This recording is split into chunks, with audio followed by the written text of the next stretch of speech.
Hello दोस्तों, मैं advocate तनु भाटिया।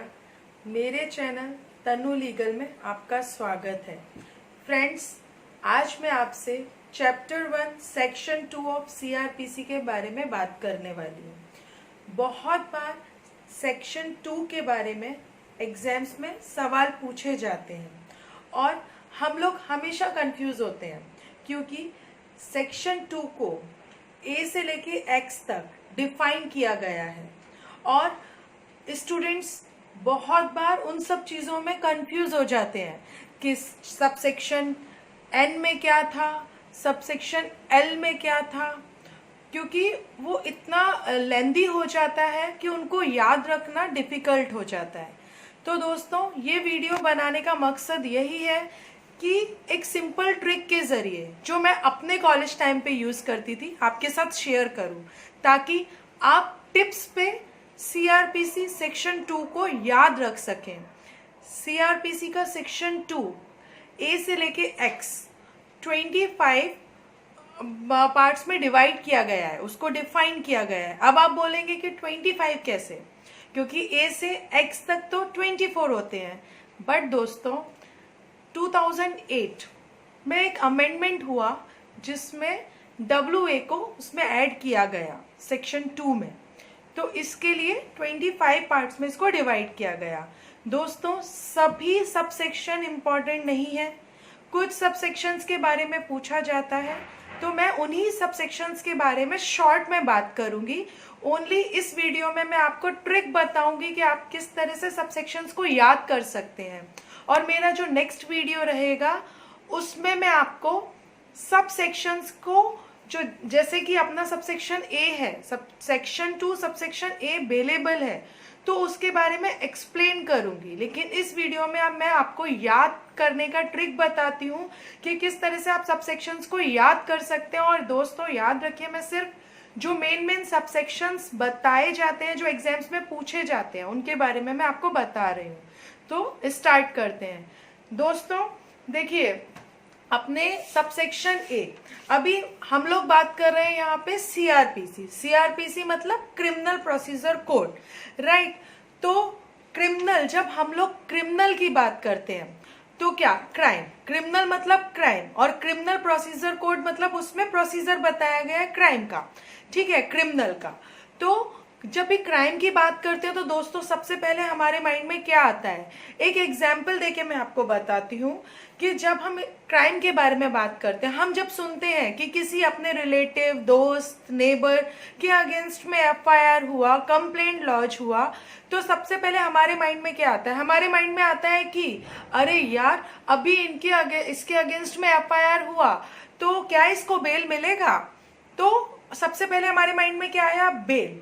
तो हमारा जो सेक्शन 2 है, हमारी डेफिनेशन का फर्स्ट पार्ट क्या डिफाइन करता है, सबसेक्शन ए क्या बोलता है, बेलेबल, मतलब बेल मिलेगा। तो सबसे पहला ट्रिक है हमारा, सबसेक्शन ए क्या बोलता है, बेल, बेलेबल, ठीक है। उसी तरह से अभी हमारे पास, अगर अभी सपोज एक एग्जाम्पल देती हूँ, मेरे पास कोई क्लाइंट आता है तो वो मुझे कॉल करता है कि मैडम ऐसे ऐसे FIR हुआ, ठीक है। तो मैं उससे, मेरे क्लाइंट को, मेरे बंदे को, मतलब वो पूछता है, तो वो पूछता है कि मेरे पर्सन को बेल मिलेगा या नहीं मिलेगा। तो मैं उसको क्या बोलूंगी, मैं उससे पूछूंगी कि उसको चार्जेस क्या लगे, राइट, चार्जेस क्या लगे। तो जब हम उससे पूछेंगे कि चार्जेस क्या लगे तो वो मुझे बताएगा।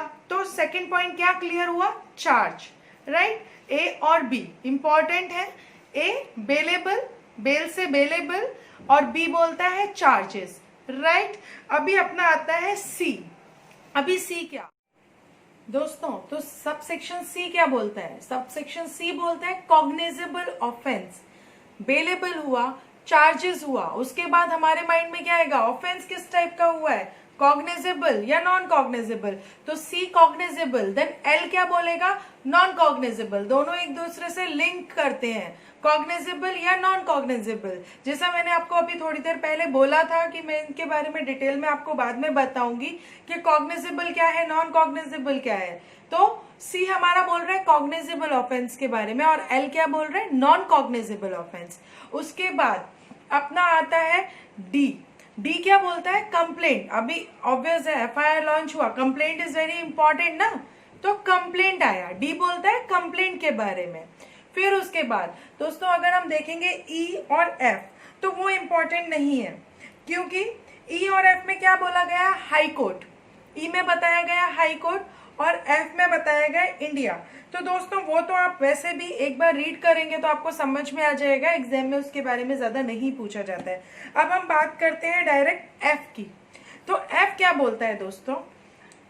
सॉरी, ई और एफ मैंने आपको बोला कि ई और एफ इंपॉर्टेंट नहीं है, एफ इंडिया और ई अपना हाई कोर्ट। तो अभी हम बात करते हैं, डायरेक्ट जी पे जाते हैं, ठीक है। जी और एच के बारे में बात करते हैं। अभी कोई भी कंप्लेंट हुआ है, कोई भी एफआईआर लॉन्च हुआ है, अगर कोई एफआईआर लॉन्च होता है, कोई भी एफआईआर लॉन्च होता है, तो लॉन्च होने के बाद ये सब प्रोसीजर हुआ, बेल होगा कि नहीं, है ना।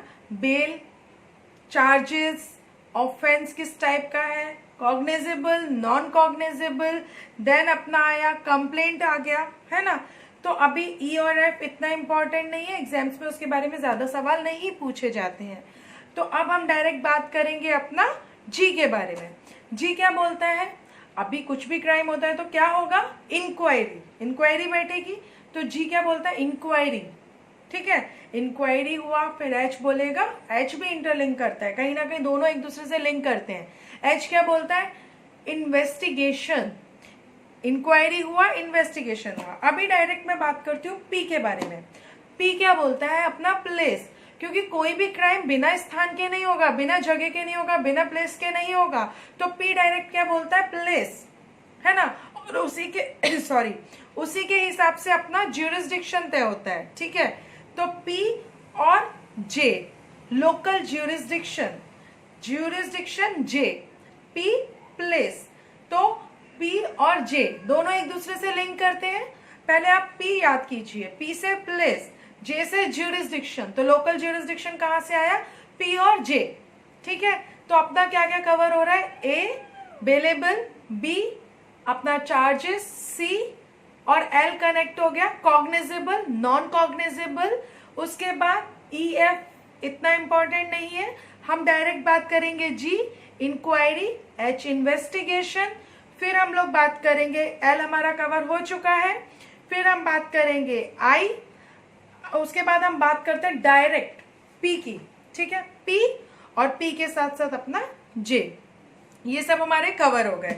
अब दोस्तों एक बहुत इंपॉर्टेंट चीज जो मैंने आपको वीडियो के स्टार्टिंग में बताई थी कि 2008 में हमारा WA को ऐड किया गया है, सबसेक्शन WA, ठीक है। तो उसमें बताया गया है विक्टिम के बारे में, क्योंकि अगर कोई क्राइम हुआ है तो उसमें विक्टिम जरूर होगा, जिसने कंप्लेंट, जिसने FIR लॉन्च किया है, राइट। तो विक्टिम के बारे में WA एक्सप्लेन करता है। इनको आप अगर ट्रिक पे लर्न कर लेंगे तो आप कभी भी नहीं भूलेंगे। टिप्स पे अगर आपने ये 4-5 जो भी मैंने आपको बताए हैं, ABC, फिर D, फिर G, H, फिर उसके बाद I, N, P, WA और लास्ट में X क्या बोलता है? वारंट। दोस्तों इसमें एक रह गया N बताने को। N जो है वो है ऑफेंस। ऑफेंस से रिलेटेड भी क्वेश्चंस पूछे जाते हैं, ऑफेंस भी इंपॉर्टेंट है। तो N में आता है अपना ऑफेंस। तो दोस्तों अगर आप इन ट्रिक्स से याद करते हैं तो आप कभी भी ये सब सबसेक्शंस नहीं भूलेंगे। और दोस्तों ये वीडियो के बाद मेरा जब नेक्स्ट वीडियो आएगा तो उसमें मैं इन सबको एक्सप्लेन करूंगी कि इनका डेफिनेशन आप किस तरह से लर्न कर सकते हैं, है ना। तो दोस्तों ये वीडियो आपको कैसा लगा प्लीज कमेंट करके बताइए। मेरे वीडियो को लाइक कीजिए, शेयर कीजिए और मेरे चैनल को सब्सक्राइब कीजिए। धन्यवाद।